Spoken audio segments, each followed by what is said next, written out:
Hi friends, ಎಲ್ಲರಿಗೂ ನಮಸ್ಕಾರ. ಈ ಒಂದು ವಿಡಿಯೋದಲ್ಲಿ ಗೃಹಲಕ್ಷ್ಮಿ ಯೋಜನೆಯ ಅಪ್ಲಿಕೇಶನ್ ಸ್ಟೇಟಸನ್ನು ಯಾವ ರೀತಿ ಚೆಕ್ ಮಾಡ್ಕೊಳ್ಳೋದು, ನಮಗೆ ಎಷ್ಟು ಕಂತಿನ ಹಣ ಬಾಕಿ ಇದೆ, ಯಾವ ಕಂತಿನ ಹಣ ಬರಬೇಕಾಗಿದೆ, ಯಾವ ಬ್ಯಾಂಕಿಗೆ ಬಂದಿದೆ ಅಂತ ಹೇಳ್ಬಿಟ್ಟು ಚೆಕ್ ಮಾಡ್ಕೋಬಹುದು. ಸೊ ಯಾವ ರೀತಿ ಚೆಕ್ ಮಾಡೋದು ಅಂತ ತಿಳಿಸೋದಕ್ಕೂ ಮುಂಚೆ ಯಾರೆಲ್ಲ ನಮ್ಮ ಯೂಟ್ಯೂಬ್ ಚಾನಲ್ಗೆ ಸಬ್ಸ್ಕ್ರೈಬ್ ಮಾಡ್ಕೊಂಡಿಲ್ವೋ ಅಂಥವರು ಈ ಕೂಡಲೇ ಸಬ್ಸ್ಕ್ರೈಬ್ ಮಾಡ್ಕೊಳ್ಳಿ ಸ್ನೇಹಿತರೆ.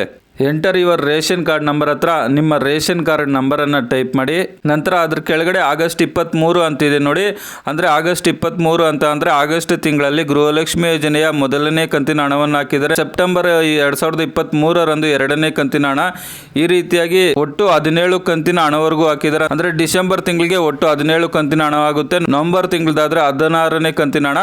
ಸೊ ನಿಮ್ಗೆ ಯಾವ್ದು ಬೇಕೋ ಅದನ್ನು ಸೆಲೆಕ್ಟ್ ಮಾಡಿಕೊಂಡು ಆ ಮಂತನ್ನು ಸೆಲೆಕ್ಟ್ ಮಾಡಿಕೊಂಡು ಸರ್ಚ್ ಅಂತ ಕೊಟ್ಟರೆ ಈ ರೀತಿಯಾಗಿ ಬರುತ್ತೆ ಸ್ನೇಹಿತರೆ. ನಿಮ್ಮ ರೇಷನ್ ಕಾರ್ಡ್ ನಂಬರು, ನಂತರ ಅಪ್ಲಿಕೆಂಟ್ ನೇಮು, ಪೇಮೆಂಟ್ ಮಂತು, ನಂತರ ಬೆನಿಫಿಷರಿ ಐ ಡಿ, ಯಾವ ಬ್ಯಾಂಕಿಗೆ ಬಂದಿದೆ ಅಂತ ಹೇಳ್ಬಿಟ್ಟು ಬ್ಯಾಂಕ್ ನೇಮು, ನಂತರ ಪೇಮೆಂಟ್ ಸ್ಟೇಟಸ್ ಹತ್ರ ಸಕ್ಸಸ್ ಅಂತ ಬಂದಿದ್ರೆ ನಿಮಗೆ ಗೃಹಲಕ್ಷ್ಮಿ ಯೋಜನೆಯ ಹಣ ಬಂದಿದೆ ಅಂತ ಹೇಳ್ಬಿಟ್ಟು ಡಿಸೆಂಬರ್ ತಿಂಗಳದು ಇಲ್ಲಿ ನಾನು ನಿಮಗೆ ತೋರಿಸ್ತಾ ಇರೋದು. ಅಂದರೆ 17ನೇ ಕಂತಿನ ಹಣದ್ದು ನಾನು ನಿಮಗೆ ತೋರಿಸ್ತಾ ಇರೋದು. ಈ ರೀತಿಯಾಗಿ ನೀವು 1ನೇ ಕಂತಿನ ಹಣದಿಂದ ಹಿಡಿದು 17ನೇ ಕಂತಿನವರೆಗೂ ಸಹ ಚೆಕ್ ಮಾಡ್ಕೋಬಹುದು. ಇನ್ನು ಜನವರಿ ತಿಂಗಳದ್ದು ಬಂದ್ಬಿಟ್ಟು 18ನೇ ಕಂತಿನ ಹಣ, ಅದು ಇನ್ನೂ ಯಾರಿಗೂ ಸಹ ಆಗಿಲ್ಲ, ಇನ್ನೂ ಸರ್ಕಾರದಿಂದನೇ ಬಿಡುಗಡೆ ಆಗಿಲ್ಲ.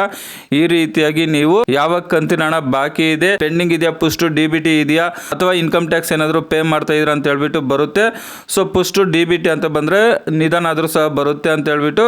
ಸೊ ಈ ರೀತಿಯಾಗಿ ನೀವು ಗೃಹಲಕ್ಷ್ಮಿ ಯೋಜನೆಯ ಎಷ್ಟು ಕಂತಿನ ಹಣ ಬಂದಿದೆ, ಸೊ ಈ ರೀತಿಯಾಗಿ ನೀವು ಗೃಹಲಕ್ಷ್ಮಿ ಯೋಜನೆಯ ಎಷ್ಟು ಕಂತಿನ ಹಣ ಬಂದಿದೆ, ಯಾವ ತಿಂಗಳು ಬಾಕಿ ಇದೆ ಅಂತ ಹೇಳ್ಬಿಟ್ಟು ಸುಲಭವಾಗಿ ಚೆಕ್ ಮಾಡಿಸ್ಕೋಬಹುದು.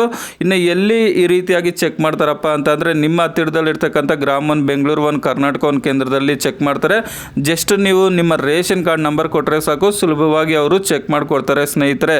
ಸೊ ಈ ರೀತಿಯಾಗಿ ಒಂದು ಮಾಹಿತಿ ಇತ್ತು, ನಿಮ್ಮ ಹತ್ರ ಶೇರ್ ಮಾಡೋಣ ಅಂತ ವಿಡಿಯೋ ಮಾಡಿದ್ದೀನಿ. ಸೊ ಈ ಮಾಹಿತಿ ಇಷ್ಟವಾಗಿದ್ದರೆ ಒಂದು ಲೈಕನ್ನು ಮಾಡಿ, ಅದೇ ರೀತಿಯಾಗಿ ತಪ್ಪದೆ ಸಬ್ಸ್ಕ್ರೈಬ್ ಮಾಡ್ಕೊಳ್ಳಿ ಸ್ನೇಹಿತರೆ.